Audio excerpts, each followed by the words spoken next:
हमने कमलेश जो Meta company को जो लीज मिली है खनन के लिए, उस खनन से बहुत सारे प्रतिकूल प्रभाव पड़ने वाले हैं। और 3 महीने से हमारी जो संघर्ष समिति यहाँ पे और जो 4-5 गांव संघर्ष कर रहे हैं, हर नेता के पास जा रहे हैं, इवन सीएम के साथ भी उनकी मीटिंग हुई, लेकिन कोई भी नतीजा नहीं निकला। इस कंपनी को करीब 3200 बीघा जमीन लीज पे दी गई है, लेकिन खुद सरकार जो कोर्ट में उन्होंने बयान दिए, खुद सरकार बोल रही है कि ये कंपनी गाइडलाइंस के अनुसार इसको लीज नहीं मिली है। इवन सरकार ने उसकी लीज को भी कैंसिल किया है, लेकिन हाई कोर्ट के इंटरवेंशन से कंपनी ने फिर दोबारा से वो उस लीज को रिवाइव किया है। इसलिए हम लोग सरकार से बोलना चाहते हैं कि आप सुप्रीम कोर्ट जाइए या डबल बेंच में जाइए और जनता के पक्ष में निर्णय लेके आइए। इस कंपनी से करीब 321 हेक्टेयर जो चारागाह भूमि है वो एक्वायर होगी। उस पर लगे हुए हजारों पेड़ खत्म हो जाएंगे, जीव जंतु खत्म हो जाएंगे, झाड़ियां खत्म हो जाएंगी और उसके ऊपर निर्भर हजारों जो पशु है उनके लिए चारागाह खत्म हो जाएगा। इससे उनकी आजीविका बिल्कुल खत्म हो जाएगी।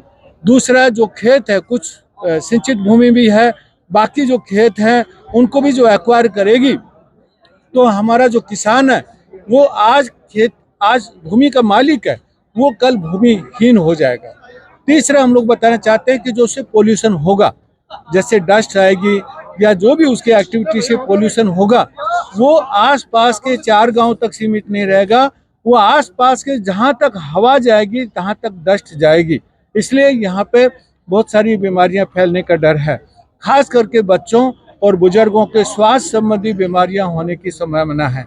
एक कंपनी ये तर्क देती है, जनरली जब फैक्ट्री कोई लगाती है, सरकार भी ये तर्क देती है कि रोजगार मिलेंगे, लेकिन अब मैकेनाइज के युग में रोजगार कितने मिलेंगे?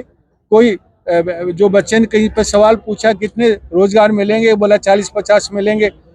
अरे भाई मान लीजिए 200-400 अब रोजगार भी देते हैं, लेकिन 200-400 रोजगार देके हजारों की जिंदगी क्यों खराब कर रहे हैं? इसलिए हमारा ये कहना है कि ये जो प्रोजेक्ट है ये जनता के हितों के खिलाफ है, पर्यावरण के खिलाफ है, पशुपालकों के खिलाफ है, किसानों के खिलाफ है और सरकार को इसे तुरंत निरस्त करना चाहिए। लाल सिंह जी आगे बढ़ो, लाल सिंह जी आगे बढ़ो।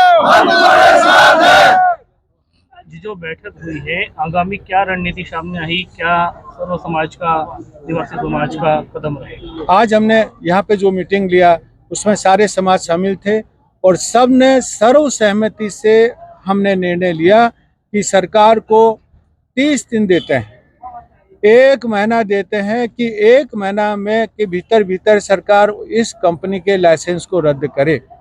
यदि 1 महीने में सरकार लाइसेंस रद्द नहीं करती है या कोई भी रद्द करने की प्रक्रिया आरंभ नहीं करती है, तो 28 जनवरी को, 1 महीना 18 जनवरी को खत्म होता है, हम लोग 28 जनवरी 2026 को अनिश्चितकालीन जन आंदोलन शुरू करेंगे।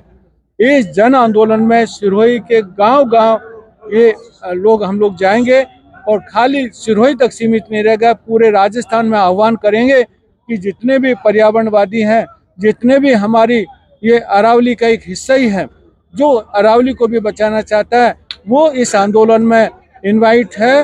और आज हम लोग इकट्ठा नहीं हुए, तो ये 4 गांव की बात नहीं है, 40 गांव प्रभावित होंगे, फिर 400 गांव प्रभावित होंगे और ये प्रभाव बढ़ता ही जाएगा, क्योंकि सरकार के पास सत्ता है और कंपनी के पास मनी पावर है। तो मनी पावर और जो पावर दोनों एक होकर जनता को दबाना चाहती है, वो हम लोग होने नहीं देंगे। जनता भगवान है, जनार्दन है, जनता से ही प्रजातंत्र बना है। कोई जनता को दमन और कुचलने की कोशिश करेगा वो कभी भी सफल नहीं होगा।